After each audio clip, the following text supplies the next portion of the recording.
Hey everybody, it's Brian Jodis with Parents for Educational Freedom in North Carolina, reporting to you from the new normal, the virtual studios of PF&C Productions, so to speak. I'm actually in my kids' playroom today because, like many of you, I'm working from home. And like many of these leaders join us on the call, they're doing the same. And we kind of move around as we need to based on what's happening in and around our houses right now as we, have the challenges of working and taking care of the kids and making sure they're getting the educational needs they have. And so I'm just very excited to have you join us and very excited to have these leaders from Immaculata Catholic in Durham join us as well. And so I'm going to just go down the line here, give everybody a chance to introduce themselves and tell us a little bit about what they do. And so let's start with the principal, Ms. Dana Corcoran, if you don't mind starting us off. Yeah, hi, welcome.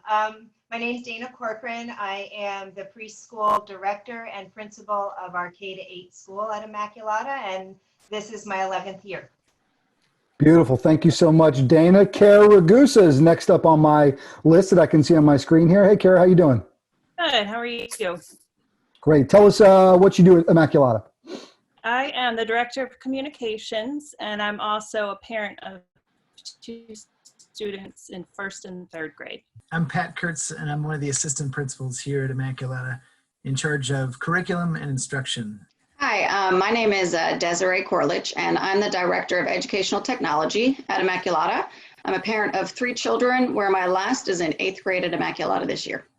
So I teach 6th and 8th grade language arts, and I'm also the middle school division coordinator. What did you guys do when we got into this situation, right? When we've made these decisions through coronavirus and this COVID-19 pandemic to physically close down schools, how did you guys on the onset handle that? Well, first of all, we wouldn't have been able to do it without our staff. They are phenomenal. We started planning probably several, if not weeks, if not a month ahead of time.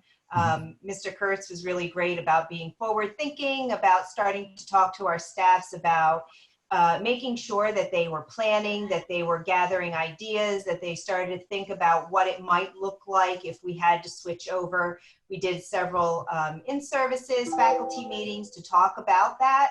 And then shortly thereafter, we put together a task force of educators and also parents that are in the medical field. Pat, what does that look like from your perspective, that ability to deliver that to families and students? What does that look like from the position you sit in? So we, in trying to transition from an in-classroom model to an entirely at-home model, we were struck by one of the big problems initially, which was just how do we make sure we know what students know on a daily basis? How do we know that they are learning in this new model? Because that was initially our goal, was to not just pause the year, but to say, well, we have to transition to a system wherein we can keep delivering instruction, we can keep content being delivered through different models, because we have pre-K through 8th grade. How does that look like?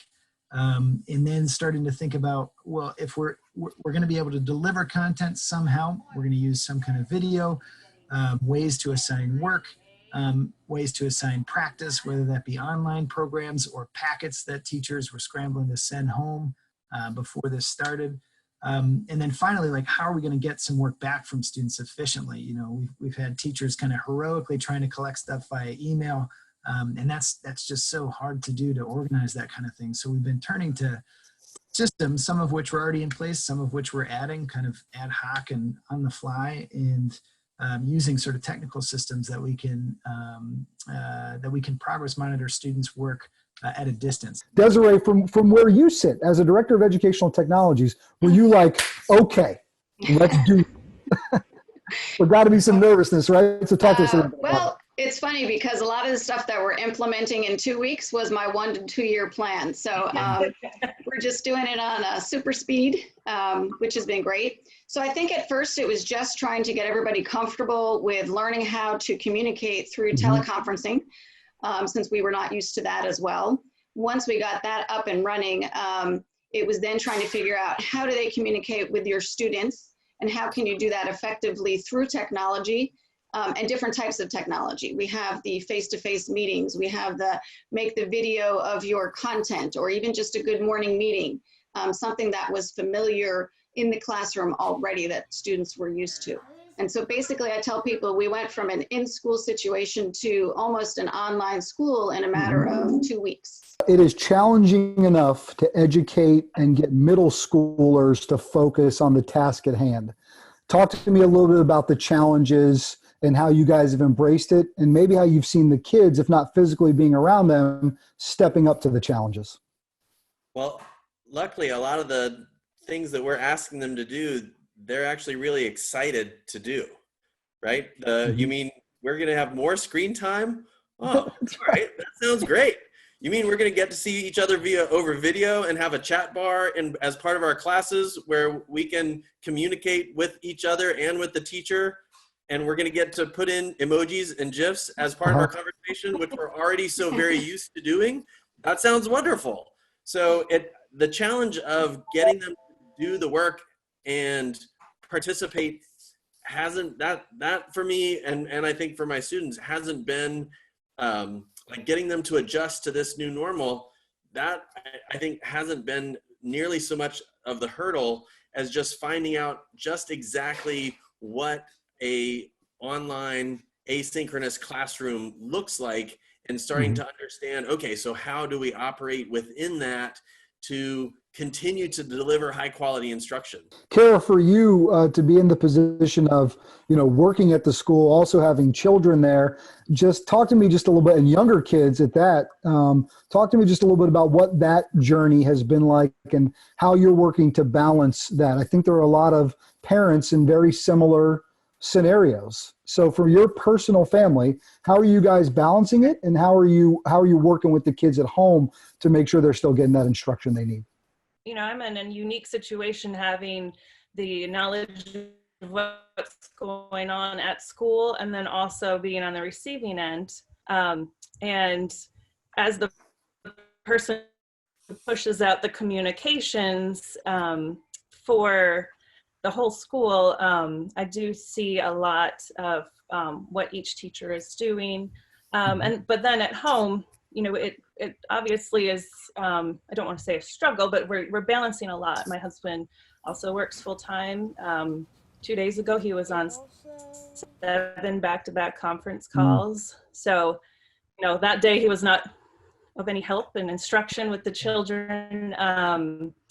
But my son has a full day of work. Like, we haven't finished today's work yet. We started at like 9.